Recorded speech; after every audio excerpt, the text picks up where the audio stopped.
हरिः ओम् आपादमूलपर्यन्तं गुरूणाम् आकृतिं स्मरेत् तेन विघ्नाः प्रणश्यन्ति सिद्धन्ति च मनोरथाः। श्रीगुरुभ्यो नमः। परमगुरुभ्यो नमः। श्रीमदानन्दतीर्थभगवत्पादाचार्यगुरुभ्यो नमः। मन्मनोभीष्टवरदं सर्वाभीष्टफलप्रदं पुरन्दरगुरुं वन्दे दासश्रेष्ठं दयानिधिं विद्याविनयसम्पन्नान् शान्तादिगुणबृंहितान् सस्यास्त्रप्रवचनासक्तान् निलमेलार्यान् गुरून् भजे। पृथ्वीमण्डलमध्यस्याः पूर्णबोधमतानगाः वैष्णवाः विष्णुहृदयाः तान् नमस्ते गुरुमम। हरिः ಓಂ. ಶ್ರೀಶಾ ಪಾಹಿ. ಅನಂತಕೋಟಿ ಬ್ರಹ್ಮಾಂಡ ನಾಯಕ ಎಂಬುದು ಶ್ರೀ ಪುರಂದರದಾಸರು ರಚಿಸಿದ ಭವ್ಯ ಗ್ರಂಥ. ಶಾಸ್ತ್ರ ಪ್ರಮೇಯಗಳು 180 ಗದ್ಯಮಾಲೆಗಳು. ನಾವು 82ರಿಂದ 92ನೇ ಗದ್ಯವನ್ನು ನೋಡುತ್ತಿದ್ದೆವು. ಅಕ್ರೂರ ವರದ, ಅಂಬರೀಷ ವರದ, ನಾರದ ವರದ, ಪ್ರಹ್ಲಾದ ವರದ, ಗಜೇಂದ್ರ ವರದ, ಮುಚುಕುಂದ ವರದ, ಧ್ರುವ ವರದ, ವಿಭೀಷಣ ವರದ, ಪುಂಡರೀಕ ವರದ ಮತ್ತು ಪರಾಶರ ವರದ ಎಂದು 10 ಜನ ವರದರು. 10 ಎಂಬುದು ಅನಂತ ಸಂಖ್ಯೆವಾಚಿ. ಜೀವರು ಅಂದರೆ ಸಾತ್ವಿಕರು, ವರದರು ಅಂದರೆ ಶ್ರೇಷ್ಠರು. ಜೀವಗಣಾಃ ಹರೇರನುಚರಾಃ ನೀಚೋಚ್ಚ ಭಾವಂ ಗತಾಃ ಎಂಬುದು ಒಟ್ಟು ಅಭಿಪ್ರಾಯ. ಜೀವರು ಅನೇಕರು ಮತ್ತು ಎಲ್ಲ ಜೀವರು ಅಣುಗಳು, ನಿರವಯವರು ಎಂಬುದನ್ನು ನಾವು ತಿಳಿದುಕೊಳ್ಳಬೇಕಾಗಿದೆ. ಆದರೆ ಜೀವರು ಏಕರು ಅನೇಕರು ಎಂಬತಕ್ಕಂಥ ಶಂಕೆ ಇತರ ಮತಗಳು ಇದನ್ನು ಒಡ್ಡುತ್ತಾರೆ. ಜೀವನದಲ್ಲಿ ಅಂಶಿ ಭಾವ ಇದೆ. ಆದ್ದರಿಂದ ಜೀವರು ಬಹಳ ರೂಪದಿಂದ ಕಾಣಿಸಿಕೊಳ್ಳಬಹುದು ಎಂಬತಕ್ಕಂಥ ಶಂಕೆಯನ್ನು ಕೆಲವು ಶ್ರುತಿಗಳ ಮೂಲಕವಾಗಿ ವ್ಯಕ್ತಪಡಿಸುತ್ತಾರೆ. ಆ ಶಂಕೆಯನ್ನು ನಿವಾರಣೆ ಮಾಡಿ ಜೀವರು ಕೇವಲ ಅಣು, ನಿರ ಅವಯವಿ ಎಂಬತಕ್ಕಂಥದ್ದನ್ನು ತಿಳಿದುಕೊಳ್ಳಬೇಕು. ಎಂಬತಕ್ಕಂಥದ್ದನ್ನು ವ್ಯತಿರೇಕಾಧಿಕರಣ ಎಂಬ ಅಧಿಕರಣದಲ್ಲಿ ಶ್ರೀ ವೇದವ್ಯಾಸದೇವರು ತಿಳಿಸುತ್ತಾರೆ. ಇದು ಬ್ರಹ್ಮಸೂತ್ರದ 2ನೇ ಅಧ್ಯಾಯದ 3ನೇ ಪಾದದ 13ನೇ ಅಧಿಕರಣ 27ನೇ ಸೂತ್ರದಿಂದ ಶ್ರೀ ವೇದವ್ಯಾಸದೇವರು ಇದಕ್ಕೆ ಭಾಷ್ಯ ರೂಪವಾಗಿ ಇದರ ವಿವರಣೆಯನ್ನು ನಮಗೆ ತಿಳಿಸ್ತಾ ಇದ್ದಾರೆ.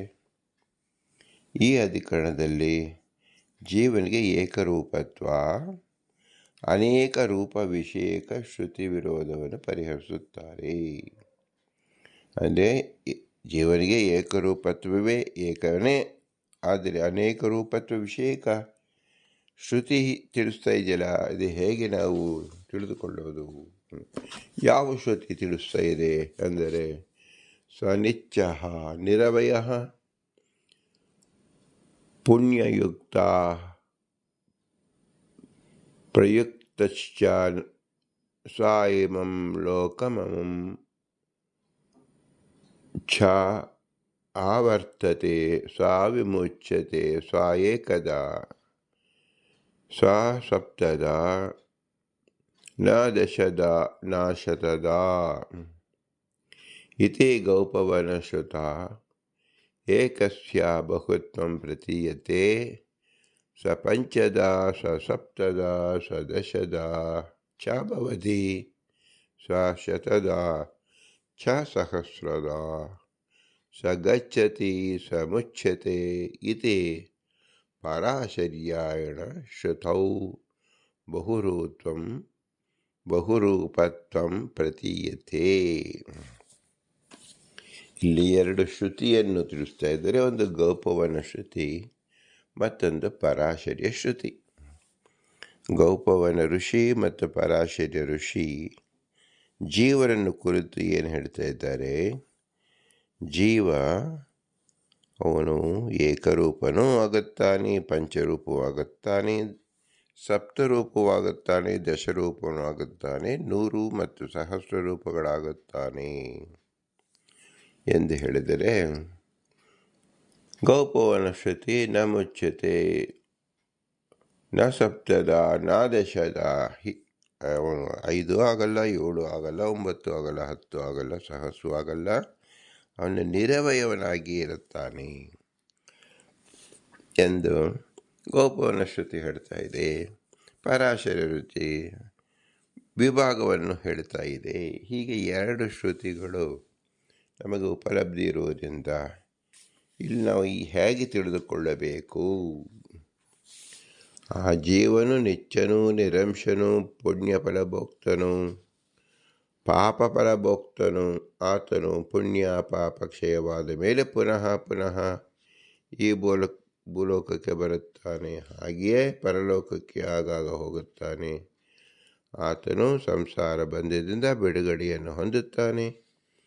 ಆತನು ಏಕರೂಪನೇ ಆಗುತ್ತಾನೆ, ಅನೇಕ ರೂಪಗಳು ಉಳ್ಳವನಲ್ಲ. ಆತನ ಮನಸ್ಸು ಬುದ್ಧಿ ಕೂಡಿಯೋಳು ಜ್ಞಾನೇಂದ್ರಿಯಗಳಿಂದ ಆವಾವ ಕ್ರಿಯೆಗಳನ್ನು ಮಾಡುವನಾದಾಗ್ಯೂ 7 ರೂಪಗಳುಳ್ಳವನು ಆಗುವುದಿಲ್ಲ. ದಶೇಂದ್ರಿಯ ವ್ಯಾಪಾರಗಳು ಉಳ್ಳವನಾದಾಗ್ಯೂ ದಶರೂಪಗಳುಳ್ಳವನು ಆಗುವುದಿಲ್ಲ. ಹೀಗೆ ಶತರೂಪಗಳುಳ್ಳವನು ಆಗುವುದಿಲ್ಲ. ಹೀಗೆ ಗೋಪವನಶ್ರುತಿಯಲ್ಲಿ ಒಬ್ಬ ಜೀವನಿಗೆ ಅಬಹುರೂಪತ್ವ ಅಂದರೆ ಏಕರೂಪತ್ವ ತೋರುತ್ತದೆ. ಆ ಜೀವನು ಪಂಚರೂಪಗಳುಳ್ಳವನು, ಸಪ್ತರೂಪಗಳುಳ್ಳವನು, ದಶರೂಪ ಉಳ್ಳವನು, ಶತರೂಪ ಉಳ್ಳವನು, ಸಹಸ್ರರೂಪವುಳ್ಳವನೂ ಆಗುತ್ತಾನೆ.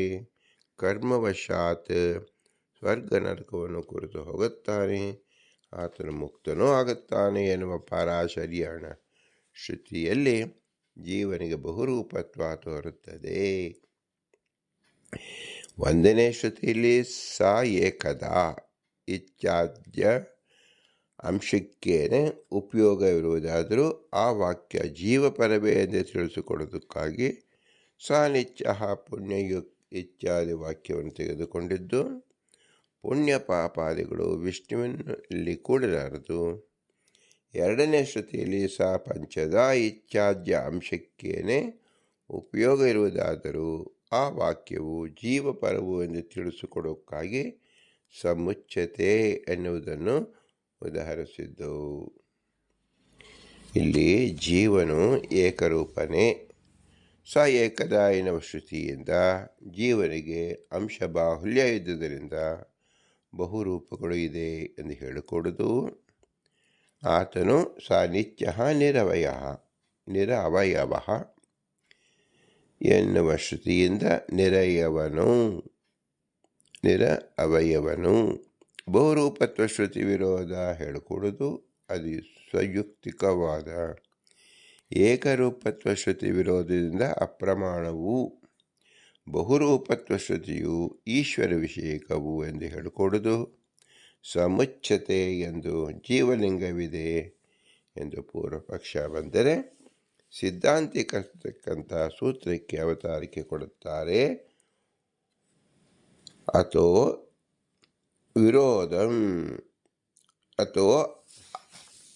ವಿರೋಧಂ ಪರಿಹರತಿ ಅಂದರೆ ಅವಿರೋಧವನ್ನು ತಿಳಿಸ್ತಾರೆ. ವಿರೋಧವನ್ನು ಪರಿಹಾರ ಮಾಡುತ್ತಾರೆ ಅಂದರೆ ಅವಿರೋಧವನ್ನು ಹೇಳುತ್ತಾರೆ ಎಂದು ಅರ್ಥ. ಒಬ್ಬ ಜೀವನಿಗೆ ಬಹುರೂಪತ್ವ ಅಬಹುರೂಪತ್ವ ಪ್ರತಿಪಾದಿಸಿದ್ದರಿಂದ ಈ ಶ್ರುತಿಗಳಿಗೆ ಪ್ರಾಪ್ತವಾದ ವಿರೋಧವನ್ನು ಸಂಶಯ ನಿವೃತ್ತಿಗಾಗಿ ಪರಿಹರಿಸುತ್ತಾರೆ. ಒಬ್ಬ ಜೀವನಿಗೆ ಬಹುರೂಪತ್ವ ಅಬಹುರೂಪತ್ವ ಇದೆರಡೂ ಸಹ ಪ್ರತಿಪಾದಿಸುತ್ತಿರುವುದರಿಂದ ಶ್ರುತಿಯಿಂದ ಈ ಶ್ರುತಿಗಳಿಗೆ ಪ್ರಾಪ್ತವಾದ ವಿರೋಧ ಇದರ ಸಂಶಯ ನಿವೃತ್ತಿಗಾಗಿ ಪರಿಹರಿಸುತ್ತಾರೆ ವೇದವ್ಯಾಸದೇವರು. ಓಂ ವ್ಯತಿರೇಕೋ ಗಂಧವತ್ ತಥಾ ಚ ದರ್ಶಯತಿ. ಓಂ ಯಥಾ ಪುಷ್ಪಾತ್ ಗಂಧಃ ಪೃಥಕ್ ಗಚ್ಚಂತಿ ಏವಂ ಅಂಶಿನಃ ಜೀವಾದಂಶಃ ಪೃಥಕ್ ಗಚ್ಚಂತಿ. ಹೇಗೆ ಗಂಧಾಖ್ಯ ಗುಣವು ಅಂದರೆ ವಾಯುವಿನಿಂದ ಸೆಳೆಯಲ್ಪಟ್ಟವರಾಗಿ ಪುಷ್ಪವನ್ನು ಬಿಟ್ಟು ಪ್ರತ್ಯೇಕವಾಗಿ ಪ್ರದೇಶಾಂತರದಲ್ಲಿರತಕ್ಕಂಥ ಗ್ರಹಣ ಪ್ರದೇಶವನ್ನು ಕುರಿತು ಹೋಗುತ್ತದೋ ಹಾಗೆಯೇ ಹೋಗಿ ಆ ಯೋಗಿ ಜೀವಾಂಶಗಳು ಅತಿಯ ಅಂಶಿಯಾದ ಜೀವನಿಂದ ವಿಭಕ್ತಿಗಳಾಗಿ ಅಲ್ಲಿ ತಮ್ಮ ಕಾರ್ಯಕ್ಕಾಗಿ ಹೋಗುತ್ತದೆ. ಅಂತೂ ಗಂಧದಂತೆ ಅಂಶಿಯಿಂದ ಅಂಶಗಳು ವ್ಯತಿರೇಕ ಭೇದವು ಹಾಗೆಯೇ ಶ್ರುತಿಯು ತೋರುತ್ತದೆ. ವಿಭಕ್ತಾಂಶಗಳು ಬಹಳವಿದ್ದುದರಿಂದ ಜೀವನಿಗೆ ಬಹುರೂಪತ್ವವನ್ನು ಅಂಗೀಕರಿಸಿದರೂ ಏಕದ ಎನ್ನುವ ಶ್ರುತಿ ವಿರೋಧವು ಎಂದರೆ ಅತ ಏಕ ಏವ ಸನ್ ಗಂಧವತ್ವ ಇತ್ಯರಿಚ್ಯತೆ ಅತ ಏಕೇ ಭವಂತಿ ಇತ್ಯತಃ ಬಹ್ವೀ ಭವಂತಿ ತಂ ಯಥಾ ಯತೇಶ್ವರಃ ಪ್ರಕುರತೆ ತಥಾ ತಥಾ ಭವತಿ ಸ್ವಚಿಂತ್ಯಃ ಪರಮಃ ಗರೀಯಾನ್ ಇತಿ ಶಾಂಡಿಲ್ಯ ಶ್ರುತಿ. ಈ ಪ್ರಮೇಯ ಅಂತರದಿಂದ ಆರಂಭಿಸಲ್ಪಡುತ್ತದೆ. ಜೀವನು ಸ್ವರೂಪತಃ ಒಬ್ಬನೇ, ಆದಾಗ್ಯೂ ಗಂಧಾಖ್ಯ ಗುಣದಂತೆ ಅಂಶಿಯನ್ನು ಬಿಟ್ಟು ಅಂಶಗಳಿಂದ ಪ್ರತ್ಯೇಕ ಆಗುತ್ತಾನೆ. ಪುನಃ ಪುನಃ ಅಂಶಗಳಿಂದ ಐಕ್ಯವನ್ನು ಹೊಂದುತ್ತಾನೆ. ಅಂದರೆ ಅಂಶಿಯಿಂದ ಸಂಶ್ಲಿಷ್ಟನಾಗುತ್ತಾನೆ ಎಂದರ್ಥ. ಯೋಗ ಸಂಪತ್ತಿನಿಂದ ಬಹುರೂಪಗಳುಳ್ಳನಾಗುತ್ತಾನೆ. ಆ ಜೀವನನ್ನು ಹೇಗೆ ಈಶ್ವರನು ಮಾಡುತ್ತಾನೋ ಹಾಗೆ ಆಗುತ್ತಾನೆ. ಆ ಈಶ್ವರನು ಅಚಿಂತ್ಯ ಶಕ್ತಿ ಉಳ್ಳವನು, ಲೋಕೋತ್ತರನು, ಗುರುತಮನು ಎಂದು ಶಾಂಡಿಲ್ಯ ಶ್ರುತಿ ಉಕ್ತಾರ್ಥದಲ್ಲಿ ಪ್ರಮಾಣವಾಗಿದೆ. ಏಕಏವ ಎನ್ನುವುದರಿಂದ ಸ್ವರೂಪೈಕ್ಯವೂ ಏಕೀಭವತಿ ಎನ್ನುವುದರಿಂದ ಭಿನ್ನಾಂಶ ಶೂನ್ಯತ್ವ, ಬಹ್ವೀಭವತಿ ಎನ್ನುವುದರಿಂದ ಬಹುರೂಪತ್ವವು ಉಕ್ತವಾಯಿತು. ತಂ ಯಥಾ ಇತ್ಯಾದಿಗಳಿಂದ ಯೋಗಿಗಳಿಗೆ ಬಹುರೂಪತ್ವ ಶಕ್ತಿಗೆ ಯೋಗಾದಿರೂಢ ಈಶ್ವರ ಪ್ರಸಾದ ಅಧೀನತ್ವವನ್ನು ಹೇಳಿದ್ದರಿಂದ ಈಶ್ವರ ಸ್ವಾಮ್ಯವು ನಿರಾಕೃತವಾಯಿತು. ಭಿನ್ನಾಂಶ ಶೂನ್ಯತ್ವವನ್ನು ಯೋಗ ಸಂಪದ ಎನ್ನುವುದನ್ನು ಶ್ರುತಿಯಲ್ಲಿ ಕಂಠತಃ ಹೇಳದೇ ಇದ್ದುದರಿಂದ ಈ ವಿಷಯದಲ್ಲಿ ಶಬ್ದ ಸೂಚಿತವಾದ ಸ್ಮೃತಿಯನ್ನು ತೋರಿಸುತ್ತಾರೆ.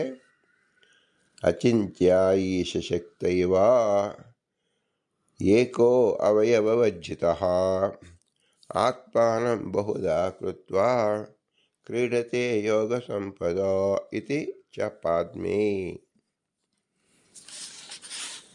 ಸ್ವರೂಪತಃ ಒಬ್ಬ ಜೀವನೇ ಭಿನ್ನಾಂಶ ಶೂನ್ಯನಾದಾಗ್ಯೂ ಅಚಿಂತ್ಯವಾದ ಈಶ್ವರ ಶಕ್ತಿಯಿಂದ ಲಬ್ಧವಾದ ಪರಮಯೋಗಶಾಸ್ತ್ರದಲ್ಲಿ ಹೇಳಲ್ಪಟ್ಟ ಯೋಗಾಖ್ಯ ಸಂಪತ್ತಿನಿಂದ, ಅಂದರೆ ಅಚಿಂತ್ಯ ಶಕ್ತಿಯುಳ್ಳ ಈಶ್ವರನ ಪ್ರಸಾದದಿಂದ ಪ್ರಾಪ್ತವಾದ ಜ್ಞಾನ ಉಪಾಯರೂಪ ಸಂಪತ್ತಿನಿಂದ ತನ್ನನ್ನು ಬಹುರೂಪಿಯನ್ನು ಮಾಡಿಕೊಂಡು ಕ್ರೀಡಿಸುತ್ತಾನೆ ಎಂದು ಪದ್ಮಪುರಾಣದಲ್ಲಿ ಶ್ರೀ ವೇದವ್ಯಾಸದೇವರು ತಿಳಿಸಿದ್ದಾರೆ. ಇಲ್ಲಿನ ವಿಶೇಷಾಂಶ ತಿಳಿಯಬೇಕಾದ ಏನು? ತಥಾಚ ಸಾಂಶ ಜೀವನಿಗೆ ಬಹುರೂಪತ್ವವಿದೆ. ನಿರವಯವತ್ವ ಶ್ರುತಿಯು ಸ್ವರೂಪೈಕ್ಯ ವಿಷಯಕವು. ಭಿನ್ನಾಂಶವಿಲ್ಲವಾದರೂ ಯೋಗ ಸಂಪತ್ತಿನಿಂದ ಅಂಶಭೇದವು ಕೂಡಬಹುದು. ಅಂತಹ ಯೋಗ ಸಂಪತ್ತು ಭಗವತ್ ಪ್ರಸಾದ ಲಬ್ಧವು. ಶ್ರೀಹರಿಗಾದರೂ ಅಚಿಂತ್ಯ ಶಕ್ತಿ ಇದ್ದುದರಿಂದ ಅಶಕ್ಯವಾದುದು ಯಾವುದೂ ಇಲ್ಲ. ಇಲ್ಲಿ ಯೋಗಿ ಜೀವನು ಪ್ರತಿಪಾದ್ಯನು. ಏತೇನ ಯೋಗ ಎನ್ನುವಲ್ಲಿ ದೃಷ್ಟಾರ್ಥ ವಿಷಯದಲ್ಲಿ ಇತರ ಯೋಗಶಾಸ್ತ್ರಕ್ಕೆ ಅಪ್ರಮಾಣವನ್ನು ಹೇಳಿದ್ದು ಪರಮಯೋಗಶಾಸ್ತ್ರಕ್ಕೆ ಅಪ್ರಮಾಣವನ್ನು ಹೇಳಲಿಲ್ಲ ಎಂದು ತತ್ವಪ್ರದೀಪದಲ್ಲಿ ಉಕ್ತವಾಗಿದೆ.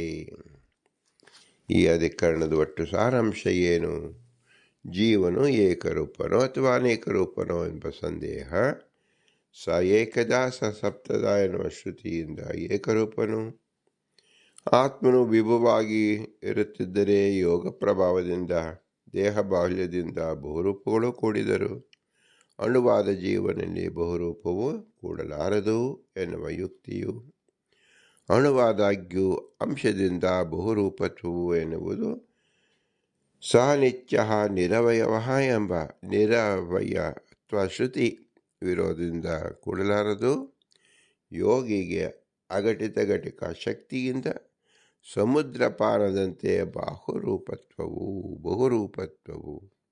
ಕೂಡಬಹುದು ಎನ್ನುವುದು ಈಶ್ವರ ಸ್ವಾಮ್ಯವು ಬರಬೇಕಾಗುವುದರಿಂದ ಅಯುಕ್ತವು. ಸ ಪಂಚದ ಸ ಸಪ್ತದ ಎನ್ನುವ ಬಹುರೂಪ ಶ್ರುತಿಯು ಸಂಯುಕ್ತಿಕ ಐಕರೂಪ ಶ್ರುತಿಯಿಂದ ಬಾಧಿತವಾಗಿದೆ ಎಂದರೆ ಭಿನ್ನಾಂಶ ಶೂನ್ಯವಾದಾಗ್ಯೂ ಅಣುವಾದ ಜೀವನಿಗೆ ಯೋಗಾರಾಧಿತ ಅಚಿಂತ್ಯ ಶಕ್ತಿಯುಳ್ಳ ಈಶ್ವರ ಪ್ರಸಾದ ಲಬ್ಧ ಸಾಮರ್ಥ್ಯದಿಂದ ಬಹುರೂಪ್ಯವು ಕೂಡುವುದರಿಂದ ಜೀವನು ಬಹುರೂಪವುಳ್ಳವನು. ಐಕ್ಯರೂಪ್ಯ ಶ್ರುತಿಯು ಸ್ವರೂಪೈಕ್ಯ ಪರವು, ನಿರವಯತ್ವ ಶ್ರುತಿಯು ಭಿನ್ನಾಂಶ ರಾಹಿತ್ಯ ಪರವು ಎಂದು ತಿಳಿಯಬೇಕು. ಇದು ವ್ಯತಿರೇಕ ಅಧಿಕರಣದ ಸಾರಾಂಶ. ಒಟ್ಟಿನಲ್ಲಿ ನಾವು ತಿಳಿಯಬೇಕಾದದ್ದು ಲೋಕದಲ್ಲಿ ಹೇಗೆ ತಿಳಿಯಬೇಕು? ಒಬ್ಬ ವ್ಯಕ್ತಿಯನ್ನು ನಾವು ಕಂಡಾಗ ಅವನು ಏಕ ವ್ಯಕ್ತಿಯೋ ಭಿನ್ನ ವ್ಯಕ್ತಿಯೋ, ಏಕರೂಪನೋ ಭಿನ್ನ ರೂಪನೋ ಅಂತ ನಾವು ಚಿಂತಿಸುವುದಕ್ಕೆ ಶ್ರುತಿಯನ್ನು ಉದಾಹರಣೆ ಮಾಡಿ ಆ ಶ್ರುತಿ ಪರಸ್ಪರ ವಿರೋಧವಿಲ್ಲ ಎಂಬುದನ್ನು ತಿಳಿಸ್ಕೊಡ್ತಾ ಇದ್ದಾರೆ. ಅದನ್ನು ಲೌಕಿಕವಾಗಿ ಹೇಗೆ ತಿಳಿಯಬಹುದು? ಒಬ್ಬ ವ್ಯಕ್ತಿ ನಾವು ತಿಳಿದುಕೊಂಡಾಗ ಆ ವ್ಯಕ್ತಿಯು ಏಕ ವ್ಯಕ್ತಿಯೇ ಆದರೂ ಬಹುರೂಪತ್ವವನ್ನು ನಾವು ಚಿಂತಿಸಬಹುದಾಗಿದೆ. ವಾಸ್ತವವಾಗಿ ಬಹುರೂಪತ್ವ ಇರುತ್ತದೆ. ಹೇಗೆ? ಆ ವ್ಯಕ್ತಿ ತನ್ನ ತಂದೆಗೆ ಮಗನಾಗಿರುತ್ತಾನೆ, ತನ್ನ ತಾತನಿಗೆ ಮೊಮ್ಮಗನಾಗಿರುತ್ತಾನೆ, ಅವನ ಮರಿತಾತನಿಗೆ ಮರಿಮಗನಾಗಿರುತ್ತಾನೆ. ಹಾಗೆಯೇ ತನ್ನ ಮಗನಿಗೆ ಅಪ್ಪನಾಗುತ್ತಾನೆ, ತನ್ನ ಮರಿಮಗನಿಗೆ ತಾತನಾಗುತ್ತಾನೆ, ತನ್ನ ಮೊಮ್ಮಗನಿಗೆ ಮರಿತಾತನಾಗುತ್ತಾನೆ. ಹೀಗೆ ನೋಡಿದಾಗ ಮಧ್ಯದಲ್ಲಿದ್ದಂಥ ಪುರುಷ 7 ರೂಪದಿಂದ ಮಗ ಮರಿಮಗ ಮೊಮ್ಮಗನಾದವನು ಈಗ ತಂದೆ ತಾತ ಮುತ್ತಾತ ಎನಿಸಿದವನು ಅವನು ಒಬ್ಬನೇ ವ್ಯಕ್ತಿ. ಹೀಗೆ 7 ರೂಪದಿಂದ ಒಬ್ಬನೇ ವ್ಯಕ್ತಿಯನ್ನು ನಾವು ಕಾಣುತ್ತೇವೆ. ಅದರಂತೆ ಎಡಬಲಗಳಲ್ಲಿ ಅವನು ತನ್ನ ತಾಯಿಗೆ ಅಜ್ಜಿ, ತನ್ನ ತಾಯಿಯ ತಾಯಿ ಮುತ್ತಜ್ಜಿ ಎನಿಸಿಕೊಂಡಾರೆ, ತನ್ನ ಮಗಳಿಗೆ ತಂದೆ, ತನ್ನ ಮೊಮ್ಮಗಳಿಗೆ ತಾತ, ತನ್ನ ಮರಿಮಗಳಿಗೆ ಮುತ್ತಾತ. ಹೀಗೆ ಸ್ತ್ರೀ ಸಂತಾನದಿಂದಲೂ ಸಹ ನಾವು ತಿಳಿದಾಗ 16 ರೂಪಗಳು ಒಬ್ಬ ವ್ಯಕ್ತಿಗೆ ಬರುತ್ತದೆ. ಮತ್ತು ತನ್ನ ಅಣ್ಣ ತಮ್ಮಂದಿರ ಮಕ್ಕಳಿಗೆ, ಅಕ್ಕ ತಮ್ಮಂದಿರ ಮಕ್ಕಳಿಗೆ, ಹೀಗೆ ನಾವು ತಿಳಿಸುತ್ತಾ ಹೋದರೆ 100 ರೂಪಗಳನ್ನು ನಾವು ನೋಡಬಹುದು, 1000 ರೂಪವನ್ನು ನೋಡಬಹುದು. ಆದರೆ ಇದೆಲ್ಲವೂ ಯಾರಿಗೋಸ್ಕರ ಹೇಳ್ತಾ ಇರೋದು? ಏಕ ವ್ಯಕ್ತಿ ಇಲ್ಲಿರತಕ್ಕಂಥ ಬಹುರೂಪತ್ವ. ಯಾವುದು ಬಹುರೂಪತ್ವ? ಸಂಬಂಧತೆಯ ಇರತಕ್ಕಂಥ ಒಬ್ಬನೇ ಮಗ, ಇನ್ನೊಬ್ಬನಿಗೆ ಮೊಮ್ಮಗ, ಇನ್ನೊಬ್ಬನಿಗೆ ಮರಿಮಗ, ಅವನೇ ಒಬ್ಬನಿಗೆ ತಂದೆ, ಇನ್ನೊಬ್ಬನಿಗೆ ತಾತ, ಮತ್ತೊಬ್ಬನಿಗೆ ಮುತ್ತಾತ, ಅವನೇ ಒಬ್ಬನಿಗೆ ಹೆಣ್ಣು ಮಕ್ಕಳಾದ ತಂದೆ. ಇದರಂತೆ ನಾವು ತಿಳಿದಾಗ ಒಬ್ಬರಿಗೆ ಪತ್ನಿಯಾಗಿರ್ತಾನೆ. ಈ ರೀತಿಯಲ್ಲಿ ನಾನು ನೋಡಿದಾಗ ಪತ್ನಿಯ ಸಂಬಂಧದಿಂದ ಭಾವನಾಗುತ್ತಾನೆ, ಮೈದುನನಾಗುತ್ತಾನೆ. ಈ ರೀತಿಯಲ್ಲಿ ನಾವು ಬಹುರೂಪತ್ವವನ್ನು ಒಂದು ಏಕ ವ್ಯಕ್ತಿಯಲ್ಲಿ ನಾವು ನೋಡುತ್ತಿದ್ದೇವೆ. ಹೀಗೆ ಪರಾಶರ ಶ್ರುತಿ ಮತ್ತು ಗೌಪವನ ಶ್ರುತಿ ಬಹುರೂಪತ್ವವನ್ನು ಚಿಂತಿಸುತ್ತದೆ. ಆದರೆ ಇರತಕ್ಕಂಥದ್ದು ಏಕ ವ್ಯಕ್ತಿಗೆ ಮಾತ್ರ.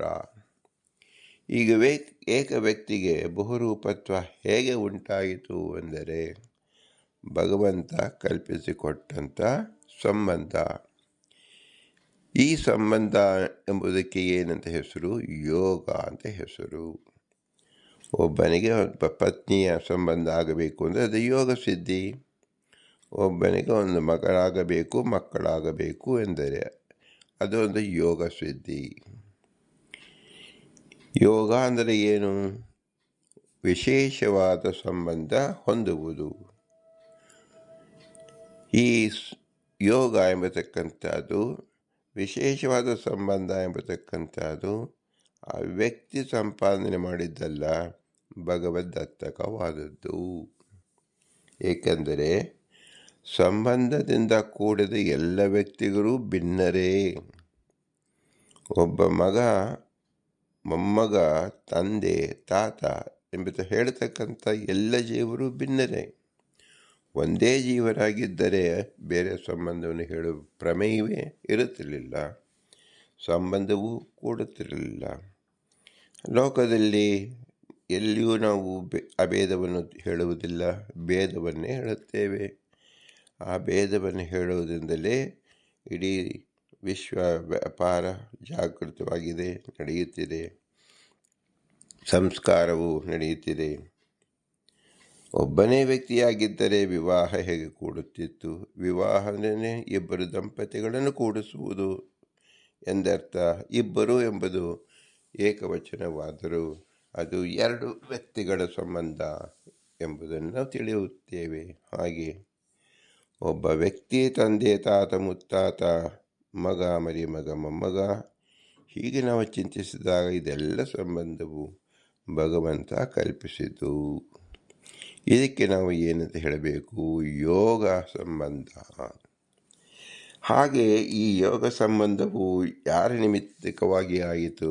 ಆ ಜೀವನದಲ್ಲಿರತಕ್ಕಂಥ ವಿಶೇಷವಾದ ಯೋಗ್ಯತೆಯನ್ನು ಭಗವಂತ ಪ್ರಕಟ ಮಾಡಿದ ಎಂದು ತಿಳಿಯಬೇಕು. ಇದನ್ನು ಸಾಂಶ ಜೀವರು ಮತ್ತು ನಿರಂಶ ಜೀವರು ಅಂದರೆ ಆ ಜೀವರ ಯೋಗ್ಯತೆಯಲ್ಲಿ 1,000 ಜನರ ಸಂಬಂಧದ ಯೋಗ್ಯತೆ ಇದ್ದಾಗ ಭಗವಂತ 1000 ರೂಪಗಳನ್ನು ಕಲ್ಪಿಸುತ್ತಾನೆ, 1,00,000 ರೂಪಗಳನ್ನು ಕಲ್ಪಿಸುತ್ತಾನೆ, 1,00,000 ರೂಪಗಳನ್ನು ಕಲ್ಪಿಸುತ್ತಾನೆ.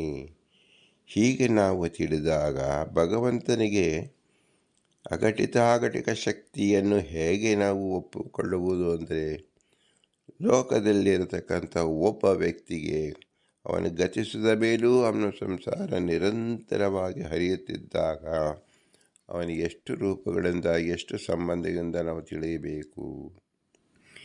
ಇದು ನಿರಂತರವಾಗಿ ಸಾಗುತ್ತದೆ.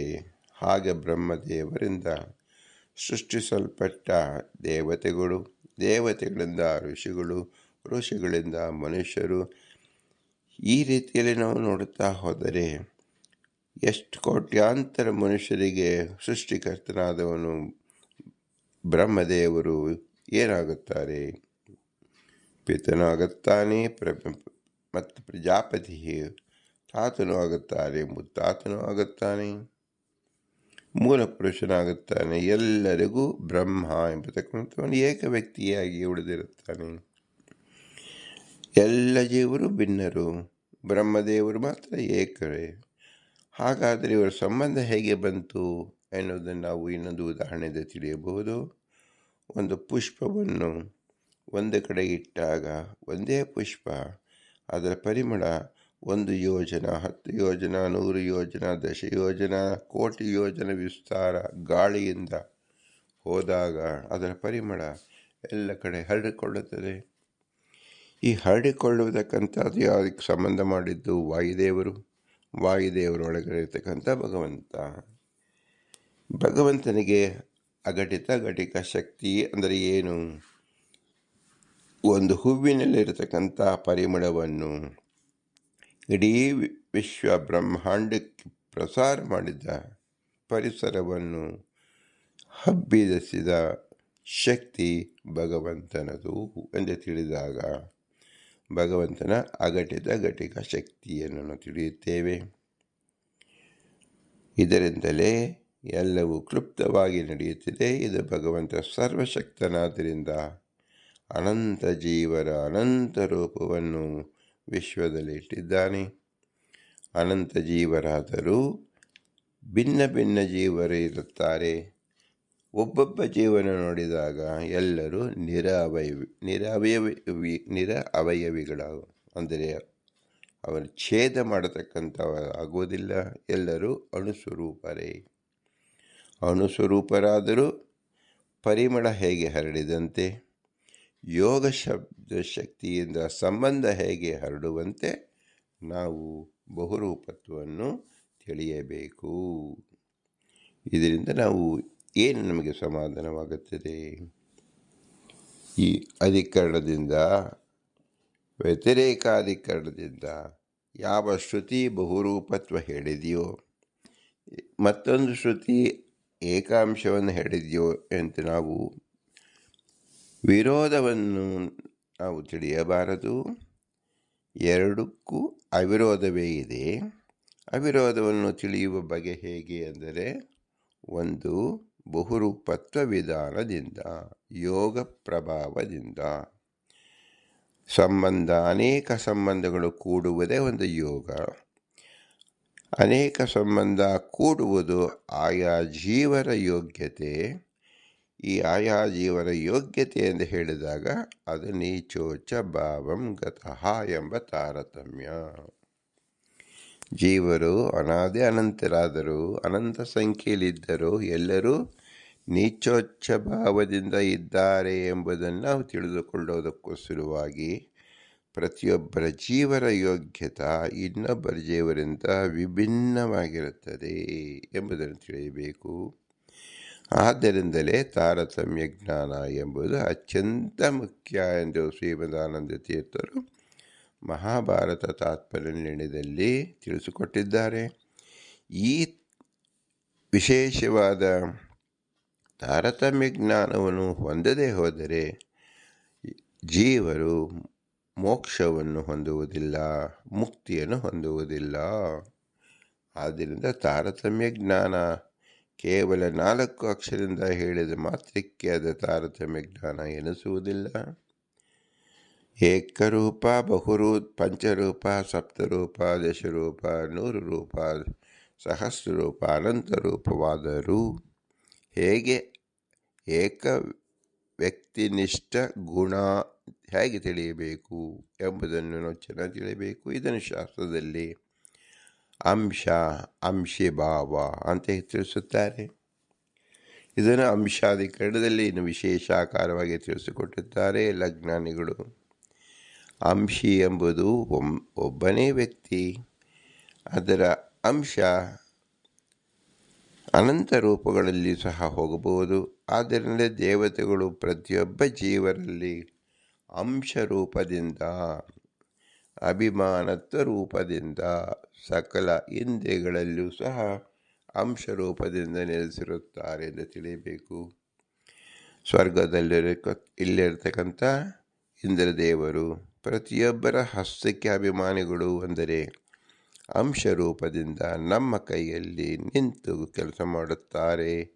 ಇದು ಭಗವಂತ ಕೊಟ್ಟತಕ್ಕಂಥ ವಿಶೇಷವಾದ ಸವಲತ್ತು ಮತ್ತು ವಿಶೇಷವಾದ ಅಧಿಕಾರ. ಈ ಅಧಿಕಾರವನ್ನು ನಿರ್ವಹಣೆ ಮಾಡತಕ್ಕಂಥ ಯೋಗ್ಯತೆ ಇರುವುದು ಇಂದ್ರ ಎಂಬತಕ್ಕಂಥ ಜೀವನಿಗೆ ಅಂತ ನಾವು ತಿಳಿದಾಗ, ಇಂದ್ರ ಎಂಬತಕ್ಕಂಥ ಜೀವನ ತಾರತಮ್ಯವನ್ನು ತಿಳಿದಂತೆ ಆಗುತ್ತದೆ. ಕೇವಲ ಇಂದ್ರ ಎಂಬತಕ್ಕಂಥ 8ನೇ ಕಕ್ಷದಲ್ಲಿದ್ದಾನೆ, ಇದೇ ತಾರತಮ್ಯ ಮುಗಿದಿಲ್ಲ. ಅವನ ವ್ಯಾಪ್ತಿ ಹೇಗಿದೆ, ಆ ವ್ಯಾಪ್ತಿ ಭಗವಂತ ಹೇಗೆ ಅನುಗ್ರಹಿಸಿದ್ದಾನೆ, ವಿಶ್ವದಲ್ಲಿ ಅದರ ವ್ಯಾಪಾರ ಹೇಗೆ ನಡೆಯುತ್ತದೆ, ನಮ್ಮಲ್ಲಿ ಇಂದ್ರದೇವರು ಹೇಗೆ ಅನುಗ್ರಹಿಸುತ್ತಿದ್ದಾರೆ.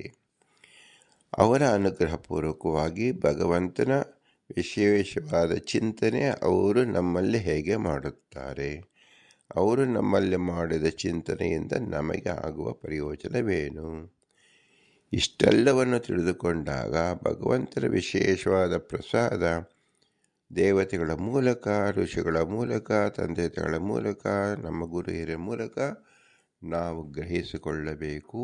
ಇದೇ ತಾರತಮ್ಯದ ಜ್ಞಾನ. ಶಾಸ್ತ್ರದ ಪ್ರತಿಯೊಂದು ವಾಕ್ಯವೂ ಕೇವಲ ಯಾರಿಗೂ ಬೇರೆಯವರಿಗೋಸ್ಕರವಾಗಿ ಹೇಳಿತಕ್ಕಂಥ ಕಥೆಯಲ್ಲ. ಈ ಪ್ರಕರಣವು ಇದು ಜೀವ ಪ್ರಕರಣವಾಗಿದೆ. ಪ್ರತಿಯೊಂದು ಜೀವರಿಗೆ ಸಂಬಂಧಿಸಿದೆ. ಪ್ರತಿಯೊಬ್ಬ ಜೀವರು ಭಿನ್ನ ಸ್ವರೂಪರಾದ್ದರಿಂದ ಹೀಗೆ ಭಿನ್ನ ಸ್ವರೂಪರು ಅಂತ ಹೇಳಿದ ಕೂಡಲೇ ಏನರ್ಥವಾಯಿತು? ನಾನು ಊಟ ಮಾಡಿದರೆ ನನ್ನ ಹೊಟ್ಟೆ ತುಂಬುತ್ತದೆ ಹೊರತು ನಿಮ್ಮ ಹೊಟ್ಟೆ ತುಂಬುವುದಿಲ್ಲ. ನಿಮ್ಮ ಊಟದಿಂದ ನಿಮಗೆ ಹೊಟ್ಟೆ ತುಂಬುತ್ತದೆ. ಊಟ ಅಂತ ಹೇಳಿದ ಶಬ್ದಕ್ಕೆ ಮಾತ್ರ ನೀವು ಹೊಟ್ಟೆ ತುಂಬುವುದಿಲ್ಲ. ಪದಾರ್ಥವನ್ನು ನೀವು ತಿನ್ನಲೇಬೇಕು, ಭೋಗಿಸಲೇಬೇಕು. ಪದಾರ್ಥದ ಜ್ಞಾನ ಬೇಕು, ಭೋಜ್ಯ ಪದಾರ್ಥಗಳು ಬೇಕು, ವ್ಯಾಪಾರ ನಡೆಯಬೇಕು. ಇವೆಲ್ಲವೂ ಸಮಷ್ಟಿಯಾಗಿ ನೋಡಿದಾಗ ವಿಶ್ವೋಪಾಸನೆ, ವಿಶ್ವದಲ್ಲಿರ್ತಕ್ಕಂಥ ಅನೇಕ ಚಿತ್ರ ವಿಚಿತ್ರ ವ್ಯಾಪಾರಗಳನ್ನು ತಿಳಿದುಕೊಳ್ಳಬೇಕು. ಇಂತಹ ಅದ್ಭುತ ವ್ಯಾಪಾರವನ್ನು ಮಾಡ್ತಿರುವನು ಭಗವಂತ ಎಂಬತಕ್ಕಂಥ ವಿಶಿಷ್ಟವಾದ ಜ್ಞಾನವನ್ನು ನಾವು ಪಡೆಯಬೇಕು. ನಾವು ಕೇವಲ ಬದುಕಿದ್ದೇವೆ ಎಂದರೆ ಭಗವಂತನ ವಿಚಿತ್ರವಾದ ವಿಶಿಷ್ಟವಾದ ಅತ್ಯಂತ ಅದ್ಭುತ ಕಾರ್ಯಗಳಿಂದ ನಾವು ಬದುಕಿದ್ದೇವೆ ಎಂಬುದನ್ನು ಒಂದು ಕ್ಷಣ ಲವ ತೃಣ ಎಲ್ಲ ಕಾಲದಲ್ಲೂ ನಾವು ಚಿಂತಿಸಬೇಕು. ಇದು ವಾಸ್ತವ. ಏನೂ ತಿಳಿಯದೆ ನಾವು ಬದುಕಿದೆವು, ಕುಳಿತವು, ನಿಂತವು, ಊಟ ಮಾಡಿದೆವು, ಮಲಗಿದೆವು, ಸತ್ತವು ಅಂದರೆ ಇದು ಯಾವ ಪಶುಗಳಿಗೆ ಜ್ಞಾನವಿಲ್ಲದಂತೆ ಬೆಳೆದಂತೆ ಆಗುತ್ತದೆ. ಪ್ರತಿಕ್ಷಣವೂ ವ್ಯರ್ಥ ಮಾಡಿಕೊಳ್ಳದೆ ಭಗವದ್ಧ್ಯಾನದಲ್ಲಿರಬೇಕು. ಅಂದರೆ ಯಾವ ರೀತಿಯಲ್ಲಿ ಇರಬೇಕು? ಅವನ ಅತ್ಯಂತ ಅದ್ಭುತ ವ್ಯಾಪಾರ ಜಗತ್ತಿನಲ್ಲಿ ಹೇಗೆ ನಡೆಯುತ್ತಿದೆ ಎಂಬ ಈ ಪ್ರಕಾರವನ್ನು ಚಿಂತಿಸುವುದಕ್ಕೋಸ್ಕರವಾಗಿ ಶಾಸ್ತ್ರ ಹೊರಟಿದೆ. ಇದನ್ನು ತಿಳಿಸೋಕ್ಕೋಸ್ಕರವಾಗಿ ಪುರಂದರದಾಸರು 10 ಜನ ಬರುವುದನ್ನು ಚಿಂತಿಸಿದ್ದಾರೆ. ಕೇವಲ ಒಬ್ಬ ವ್ಯಕ್ತಿಯನ್ನು ಚಿಂತಿಸಿದರೆ ನೀವು ಒಬ್ಬನೇ ಜೀವ ಇರಬಹುದು, ಒಬ್ಬ ಪರಮಾತ್ಮ, ಒಬ್ಬ ಜೀವ ಅನ್ನುವುದಂತಲ್ಲ. ಜೀವರು ಭಿನ್ನರು ಅನಂತ ಸಂಖ್ಯೆಯಲ್ಲಿದ್ದಾರೆ. ಭಗವಂತ ಏಕಯೇವ. ಅವನ ಅತ್ಯಂತ ಅದ್ಭುತ ಶಕ್ತಿ ಇದೆ ಜೀವರಲ್ಲಿ. ನಿರವಯವರು ಮತ್ತು ಕೇವಲ ಅಣುಸ್ವರೂಪರು. ಭಗವಂತ ವಿಶೇಷ ಪ್ರಭಾವದಿಂದ ಅನುಗ್ರಹದಿಂದ ಜೀವರಲ್ಲಿ ಬಹುರೂಪತ್ವವೂ ಕಾಣಬಹುದು ಎಂಬ ಅತಿ ನಿರ್ದಿಷ್ಟವಾಗಿ ಈ ಸಂಬಂಧನ ಲೋಕದಲ್ಲಿ ಹೇಗೆ ತಿಳಿಯುತ್ತೇವೆಯೋ ಅದನ್ನು ಶಾಸ್ತ್ರದಲ್ಲಿ ತಿಳಿದಾಗ ಎಲ್ಲವೂ ಭಗವಂತನ ಮಹಿಮೆ ಎಂದು ತಿಳಿಯುವುದೇ ನಮಗೆ ಶಾಸ್ತ್ರ ತಿಳಿಸಿಕೊಡತಕ್ಕಂಥದ್ದು. ಇಂಥ ವಿಶೇಷವಾದ ಜ್ಞಾನ ತಿಳಿಯುವುದು ಕೇವಲ ಮನುಷ್ಯರಾಗಿ ಹುಟ್ಟಿದಾಗ ಮತ್ತು ಯೋಗ್ಯ ಜೀವನ ಸಂಪರ್ಕ ಹೊಂದಿದಾಗ ಮತ್ತು ಯೋಗ್ಯ ಗುರು ಹಿರಿಯರು ಒದಗಿದಾಗ ಮತ್ತು ತತ್ವಾಭಿಮಾನಿ ದೇವತೆಗಳು ನಮ್ಮಲ್ಲಿ ನಿಂತು ಈ ಜ್ಞಾನವನ್ನು ಅವರು ಎಚ್ಚರ ಮಾಡಿಸಿಕೊಟ್ಟಾಗ ಮಾತ್ರ ಸಾಧ್ಯವಾಗುವುದು. ಇವತ್ತೆರಡೂ ವಿಶೇಷವಾಗಿ ವಾಯುದೇವರು ಜೀವೋತ್ತಮರಾಗಿ ವಿಷ್ಣುವಿನ ಅಗ್ನಿಯಂತೆ ಸಕಲ ನಿಂತು ಈ ಜ್ಞಾನವನ್ನು ವಿಶೇಷ ಜ್ಞಾನವನ್ನು ಪ್ರಸಾರ ಮಾಡೋದ್ರಿಂದ ನಮಗೆ ಈ ಜ್ಞಾನ ಉಂಟಾಗುವುದು. ಆದ್ದರಿಂದ ಇವರೆಲ್ಲರಿಗೂ ನಾವು ಅನಂತ ನಮಸ್ಕಾರಗಳನ್ನು ಸಲ್ಲಿಸಿ ಈ ಕರ್ತೃಗಳಾದ ಪುರಂದರದಾಸರಿಗೆ ವಿಶೇಷ ಆಕಾರವಾಗಿ ನಮಸ್ಕಾರ ಮಾಡಿ, ಇವರೆಲ್ಲರೂ ಅಸ್ವತಂತ್ರರು, ಸ್ವತಂತ್ರರಾದ ಲಕ್ಷ್ಮೀನಾರಾಯಣ ಅವನೇ ನಮ್ಮ ಬಿಂಬರೂಪ. ಈ ಬಿಂಬನೇ ಸಕಲ ಜೀವರಲ್ಲೂ ಬಿಂಬನಾಗಿದ್ದಾನೆ ಎಂಬ ತಿಳಿಯುವುದಕ್ಕೆ ವಿಶ್ವೋಪಾಸನೆ ಎನಿಸಿಕೊಳ್ಳುತ್ತದೆ. ಈ ವಿಶ್ವೋಪಾಸನೆಯಿಂದ ವಿಶ್ವನಾಥನನ್ನು ತಿಳಿಯುವ ಬಗೆಯಾಗಿದೆ. ನಮ್ಮ ಬಿಂಬನೇ ವಿಶ್ವನಾಥನು, ಎಲ್ಲರ ಬಿಂಬವು ವಿಶ್ವನಾಥನೇ ಎಂಬತಕ್ಕಂಥ ಐಕ್ಯಾಭಿಪ್ರಾಯ ಭಗವಂತನಲ್ಲಿ ನಾವು ಕಾಣಬೇಕು. ಪ್ರತಿ ಜೀವರಲ್ಲಿ ಭಿನ್ನತ್ವವನ್ನು ಕಾಣಬೇಕು. ಭಿನ್ನಾಹ ಹರೇರನುಚರಾಹ ಎಂಬ ಅತಿ ಸ್ಪಷ್ಟವಾದ ಜ್ಞಾನವನ್ನು ಹೊಂದಬೇಕು. ಈ ಹೊಂದುವಿಕೆ ಕೇವಲ ವಾಯುದೇವರು ಮತ್ತು ನಮ್ಮ ಬಿಂಬನ ವಿಶೇಷವಾದ ಅನುಗ್ರಹದಿಂದ ಸಾಧ್ಯ. ಆದ್ದರಿಂದ ನಮ್ಮ ಬಿಂಬನಿಗೆ ಹೇಗೆ ನಾವು ಪ್ರತಿ ಉಪಕಾರವನ್ನು ಮಾಡುವುದು ಅಂದರೆ ಕೇವಲ ಈ ಜ್ಞಾನ ಪೂರ್ವಕವಾಗಿ ಭಗವಂತನಿಗೆ ನಮಸ್ಕಾರ ಮಾಡುವುದೇ ಆಗಿದೆ. ಅದನ್ನೇ ಉಪನಿಷತ್ತಿನ ತಿಳಿಸಿಕೊಟ್ಟಂತೆ ಭೂಯಿಷ್ಠಾಂತೆ ನಮ್ಮ ಉಕ್ತಿಮಿದೆ ಮಾ ಭೂಯಿಷ್ಠಾಂತೆ ನಮ ಉಕ್ತಿಮಿದೇಮ ಭೂಯಿಷ್ಠಾಂತೆ ನಮ ಉಕ್ತಿಮಿದೇಮ ಅಂತೇಳಿ ವಿನಮ್ರವಾಗಿ ನಮಿಸೋಣ. ಭಾರತೀಯ ರಮಣ ಮುಖ್ಯ ಪ್ರಾಣ ಅಂತರ್ಗತ ಶ್ರೀಕೃಷ್ಣಾರ್ಪಣಮಸ್ತು. ಹರಿ ಓಂ ಹರಿ ಓಂ ಹರಿ ಓಂ.